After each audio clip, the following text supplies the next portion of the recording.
Court में भीड़ कम थी, लेकिन तनाव इतना गहरा था कि सांस लेना भी मुश्किल लग रहा था।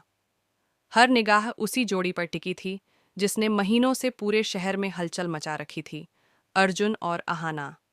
दरवाजे के ठीक सामने बैठी अहाना के चेहरे पर एक अनोखी शांति थी।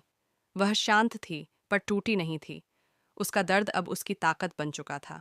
कोर्ट की सफेद दीवारों पर धूप की हल्की परछाई गिर रही थी, जैसे खुद सूरज आज इस फैसले का गवाह बनना चाहता हो। दूसरी तरफ अर्जुन बैठा था। उसकी उंगलियां बेचैनी से कुर्सी के हत्थे पर बज रही थी।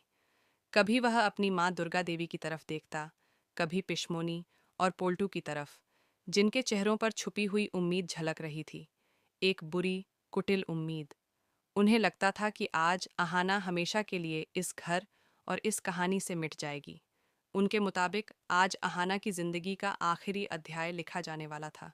लेकिन उन्हें क्या पता, कहानी उतनी आसान नहीं थी। जैसे ही जज अंदर आए, कोर्ट की हवा रुक गई। उन्होंने सीधे अर्जुन से सवाल किया, क्या तुम तलाक के फैसले पर अडिग हो? यह वही पल था जिसके लिए पिशमोनी महीनों से जाल बुन रही थी।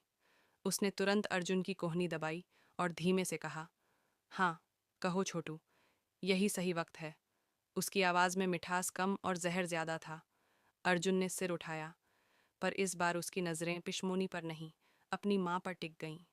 दुर्गा देवी बाहर से कठोर थीं, पर अंदर से तूफान चल रहा था। वह अहाना को कभी बेटी नहीं कह पाई, पर हमेशा बेटी की तरह महसूस किया था। अहाना ने ही परिवार में पहली बार उन्हें यह एहसास कराया था कि बहू सिर्फ रसोई और परंपरा को निभाने के लिए नहीं आती। वह घर को दिशा देने आती है, वह घर बदलने आती है। उन्हें अहाना के जाने का डर था, पर उसका साथ देने का साहस नहीं। गलतियों की गूंज और अहाना की शांत मजबूती, उस शांति में एक तूफान छिपा था जिसने अर्जुन का दिल हिला दिया। और तभी उसे याद आया वह दिन जब अहाना ने कहा था, मैं आपके खिलाफ नहीं, आपके सम्मान के लिए लड़ रही हूँ। यह शब्द उसके दिल पर हथौड़े की तरह गिरे। कोर्टरूम में गहरा मौन छा गया था। हर कोई अर्जुन के जवाब का इंतजार कर रहा था। पिशमोनी और पोल्टू के चेहरे पर विजयी मुस्कान थी। उन्हें लगा था कि उन्होंने खेल जीत लिया है, पर खेल पलट चुका था। अचानक, बिना किसी चेतावनी के, अर्जुन अपनी कुर्सी से उठ खड़ा हुआ। उसकी तेज हरकत से पूरा कोर्टरूम दहल गया। पिशमोनी के होठों पर जमी मुस्कान मिटकर डर में बदल गई। पोल्टू की आंखें फैल गईं। सबको लगा कि कोई तूफान आने वाला है। अर्जुन लड़खड़ाते हुए अहाना के सामने जा खड़ा हुआ। उसकी सांसें भारी थीं, जैसे शब्द उसके गले, मैंने तुम्हें पिंजरे में बंद करने की कोशिश की, जबकि तुम तो उड़ने के लिए पैदा हुई थीं। मैंने तुम्हारे सपनों को समझने की कोशिश नहीं की, तुम्हारी आवाज़ दबा दी। मैंने तुम्हारी ताकत को तुम्हारी गलती समझा। मुझे माफ़ कर दो। मुझे यह तलाक नहीं चाहिए। यह सुनते ही कोर्टरूम में सन्नाटा छा गया। पिशमोनी के चेहरे का रंग उड़ गया। पोल्टू के होंठ कांपने लगे। यह वही पल था जिसे वे कभी होते हुए नहीं देखना चाहते थे। अर्जुन का जागना, अहाना का जीतना। दुर्गा देवी की आंखों में लंबे समय बाद राहत की चमक आई। उनके चेहरे का कठोर मुखौटा टूट चुका था। ये माफ़ी केवल अर्जुन की गलती का स्वीकार नहीं थी, ये अहाना के अस्तित्व की विजय थी। जज ने अहाना की ओर देखा। उसके चेहरे पर भाव थे, दर्द, गर्व और एक अजीब सी दृढ़ता, सब एक साथ। अहाना ने धीरे से कहा, माफ़ी मंजूर, पर मैं उसी घर में वापस नहीं लौटूंगी जहां मेरी पहचान को कुचला गया था। उसकी आवाज़ धीमी थी, पर लोहे जैसी मजबूत।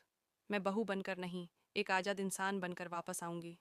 और मेरी शर्तें होंगी, सम्मान, बराबरी और सपनों की आज़ादी। अर्जुन ने सिर झुका लिया। उसने बिना बहस किए सब स्वीकार कर लिया। कोर्टरूम में खड़े हर व्यक्ति को साफ महसूस हो रहा था, यह लड़ाई सिर्फ एक तलाक रोकने की नहीं थी। यह लड़ाई थी अहाना के आत्मसम्मान की।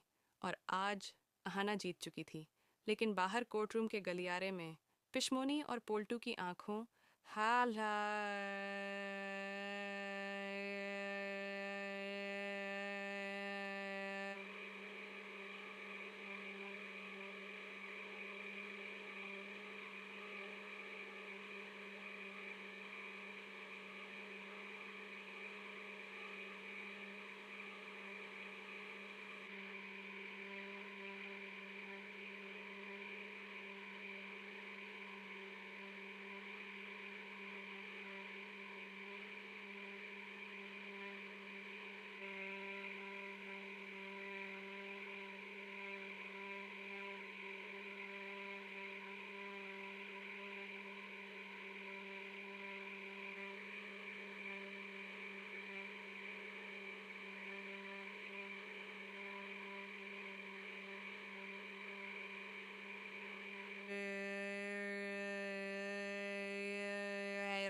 एक नई आग जल चुकी थी, एक बदलायक जहर भरा वादा जो आने वाले दिनों में अहाना की जिंदगी को और खतरनाक बनाने वाला था।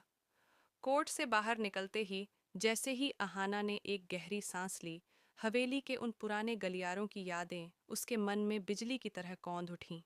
वह हर कदम पर महसूस कर रही थी कि यह जीत आसान नहीं थी।